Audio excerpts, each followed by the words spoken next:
গর্ভাবস্থায় যে 12টি ফল এবং সবজি খেলে গর্ভপাতের ঝুঁকি বাড়ে। গর্ভবতী মায়েদের জন্য সতর্কতা এবং করণীয় জানুন বিস্তারিত। গর্ভাবস্থায় একটি ছোট ভুলও কখনো কখনো মা ও শিশুর জন্য ঝুঁকির কারণ হতে পারে। অনেক খাবার আছে যেগুলো সাধারণ সময়ে উপকারী হলেও গর্ভাবস্থায় অতিরিক্ত বা ভুলভাবে খেলে সমস্যা হতে পারে। বিশেষ করে কিছু ফল ও সবজি নিয়ে অনেক ভুল ধারণা, ভয় এবং বিভ্রান্তি রয়েছে। আজকের এই ভিডিওতে আমরা জানব গর্ভাবস্থায় কোন 12টি ফল এবং সবজি সতর্ক হয়ে খেতে হবে, কেন সতর্ক থাকতে হবে, কতটুকু খাওয়া গর্ভাবস্থায় নিরাপদ এবং কোনগুলো একেবারেই এড়িয়ে চলা ভালো। সুতরাং ভিডিওটি পুরো দেখুন, কারণ শেষে আমি বলবো গর্ভবতী মায়েদের জন্য সবচেয়ে নিরাপদ খাবার বেছে নেওয়ার কিছু গুরুত্বপূর্ণ নিয়মগুলো। হ্যালো এভরিওয়ান, আসসালামু আলাইকুম।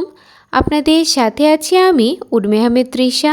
আমি একজন ফার্মাসিস্ট। স্বাগত জানাচ্ছি নূর অফ ইসলাম চ্যানেল থেকে, যেখানে আমি স্বাস্থ্য ও ইসলামিক লাইফস্টাইল নিয়ে আলোচনা করে থাকি। চলুন আর কথা না বাড়িয়ে শুরু করা যাক। প্রথমেই কিছু গুরুত্বপূর্ণ সতর্কতা দিয়ে শুরু করব। প্রথমেই একটা বিষয় পরিষ্কার করে নেওয়া জরুরি। সব খাবার সবার শরীরে একইভাবে প্রভাব ফেলে না। অনেক খাবার পরিমিত পরিমাণে নিরাপদ হলেও অতিরিক্ত খেলে সমস্যা হতে পারে। এই ভিডিওটি সচেতনতার জন্য। কোনো জটিলতা থাকলে অবশ্যই নিজের চিকিৎসকের পরামর্শ নেবেন। প্রথমেই আলোচনা করব কাঁচা পেঁপে খাওয়া নিয়ে। কেন সতর্ক থাকতে হবে? কাঁচা পেঁপেতে ল্যাকটেজ জাতীয় উপাদান থাকে, যা জরায়ুতে সংকোচন বাড়াতে পারে বলে ধারণা করা হয়। কী কী সমস্যা হতে পারে? যেমন পেট ব্যথা, জরায়ুতে চাপ, গর্ভপাতের ঝুঁকি, বিশেষ করে প্রথম দিকে। এমন হলে কি করবেন? পুরোপুরি কাঁচা পেঁপে এড়িয়ে চলাই সবচেয়ে ভালো, তবে পাকা পেঁপে পরিমিত পরিমাণে সাধারণত নিরাপদ হয়ে থাকে। 2. গর্ভাবস্থায় অতিরিক্ত আনারস খাওয়া। আনারসে ব্রোমিলিন নামের উপাদান থাকে। অতিরিক্ত খেলে জরায়ুর উপর প্রভাব ফেলতে পারে বলে ধারণা আছে। কী কী সমস্যা হতে পারে? যেমন পেট খারাপ, ডায়রিয়া, অতিরিক্ত খেলে অস্বস্তি।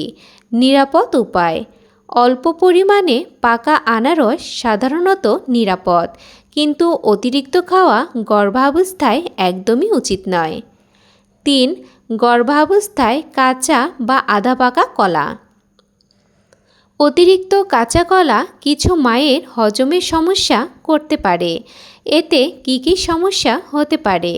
যেমন গ্যাস, কোষ্ঠকাঠিন্য, পেট ফাঁপা।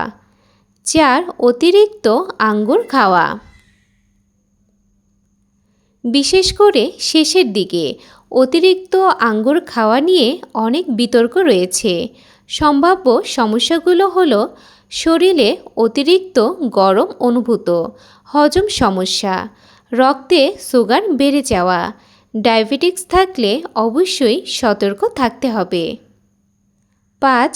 গর্ভাবস্থায় তেতো করলা অতিরিক্ত খাওয়া।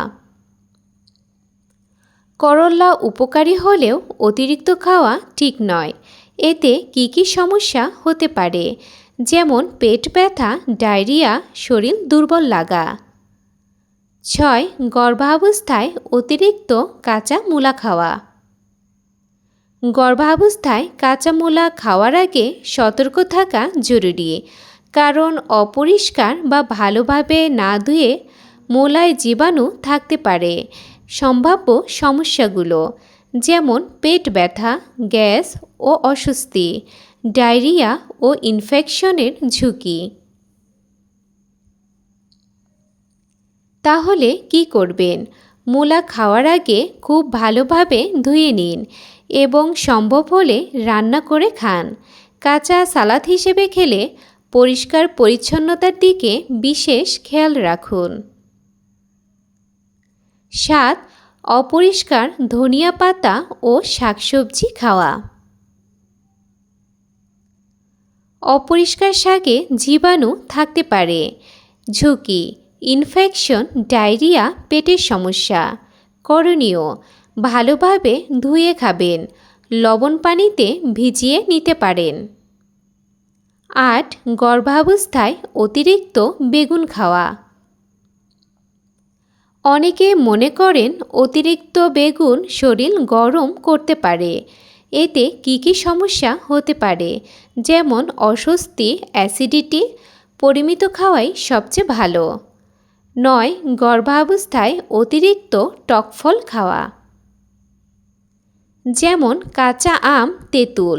এতে যেসব সমস্যা হতে পারে, যেমন গ্যাস্ট্রিক, বুক জ্বালাপোড়া ও দাঁতের সমস্যা। 10. গর্ভাবস্থায় কাঁচা টমেটো অতিরিক্ত খাওয়া। অতিরিক্ত কাঁচা টমেটো কিছু মায়ের অ্যাসিডিটি বাড়াতে পারে। 11. প্যাকেটজাত বা কাটা ফল। বাহিরে কেটে রাখা ফল অনেক সময় জীবাণুযুক্ত হতে পারে। ঝুঁকি: ফুড ইনফেকশন ও পেট খারাপ। 12. গর্ভাবস্থায় অতিরিক্ত হার্বাল জুস ও ডিটক্স ড্রিঙ্কস। অনেকেই মনে করেন সব হার্বাল জিনিস নিরাপদ, কিন্তু গর্ভাবস্থায় সব হার্বাল পানীয় নিরাপদ নয়। ঝুঁকি: জরায়ুতে প্রভাব, শরীর দুর্বল লাগা, প্রেশার কমে যাওয়া। এখন আলোচনা করব গর্ভাবস্থায় নিরাপদভাবে ফল ও সবজি খাওয়ার নিয়ম কোনটি। 1. সবসময় ভালোভাবে ধুয়ে খাবেন। ফল ও সবজিতে জীবাণু থাকতে পারে। 2. অতিরিক্ত খাবেন না। একটি খাবার বেশি খাওয়ার চেয়ে ব্যালেন্স ডায়েট গুরুত্বপূর্ণ। 3. কাঁচা খাবারে সতর্ক থাকুন। অর্ধেক রান্না বা কাঁচা খাবার গর্ভাবস্থায় এড়িয়ে চলাই সবচেয়ে ভালো। 4. শরীরের পরিবর্তন লক্ষ্য করুন। কোনো খাবার খেয়ে অস্বস্তি হলে বন্ধ করুন।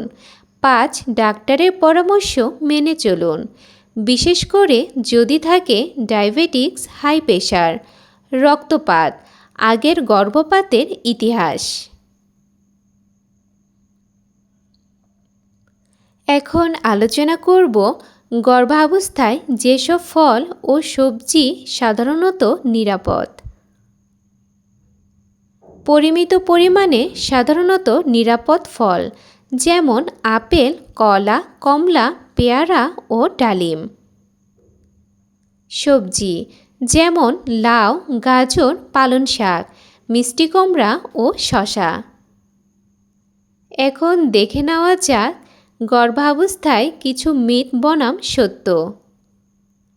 মিথ: সব আনারস খেলে গর্ভপাত হয়। সত্যটা হলো পরিমিত পাকা আনারস সাধারণত নিরাপদ, অতিরিক্ত খাওয়া ঠিক নয়। মিথ: সব ধরনের পেঁপে ক্ষতিকর। সত্যিটা হলো কাঁচা পেঁপে এড়ানো ভালো, তবে পাকা পেঁপে পরিমিত পরিমাণে সাধারণত গর্ভাবস্থায় নিরাপদ। এখন আলোচনা করব গর্ভাবস্থায় কখন দ্রুত ডাক্তারের কাছে যাবেন। নিচের লক্ষণ থাকলে দেরি করবেন না, যেমন রক্তপাত, তীব্র পেট ব্যথা, পানি ভাঙা, বাচ্চার নড়াচড়া কমে যাওয়া, জ্বর ও অতিরিক্ত বমি হলে। গর্ভাবস্থায় ফল ও সবজি খুবই গুরুত্বপূর্ণ, তবে কিছু খাবার পরিমিত ও সতর্ক হয়ে খাওয়া দরকার। মনে রাখবেন, অতিরিক্ত কোনো কিছুই ভালো নয়। সুষম খাবার, পরিষ্কার খাবার এবং চিকিৎসকের পরামর্শ মেনে চলাই সুস্থ মা ও সুস্থ বেবির জন্য সবচেয়ে বেশি গুরুত্বপূর্ণ। আজকের এই ভিডিওটি যদি আপনার উপকারী মনে হয় তাহলে ভিডিওটিতে একটি লাইক দিন, শেয়ার করুন। এমন আরও গুরুত্বপূর্ণ প্রেগন্যান্সি টিপস পেতে আমাদের চ্যানেলটি সাবস্ক্রাইব করে পাশে থাকুন। আপনার কোনো প্রশ্ন বা মতামত থাকলে কমেন্টে লিখে জানান। আজকের মতো এই পর্যন্তই। সবাই ভালো থাকবেন, সুস্থ থাকবেন। আল্লাহ হাফেজ।